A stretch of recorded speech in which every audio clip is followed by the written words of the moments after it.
Hi, I'm Skylar. I'd like to show you how to make Firefox forget a password. If you're on a PC, go to your Settings, and on a Mac, go to Preferences.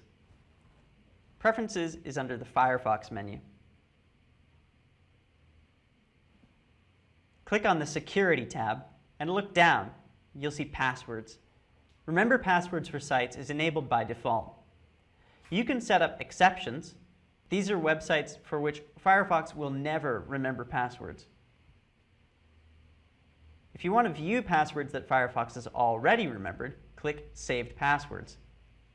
It'll give you a list. I want it to remove my Facebook password, so I'll highlight it and click Remove. That's it. Done. Password is no longer remembered by Firefox and will no longer be part of Firefox Sync if I've set it up. Thanks for watching. I'm Skylar.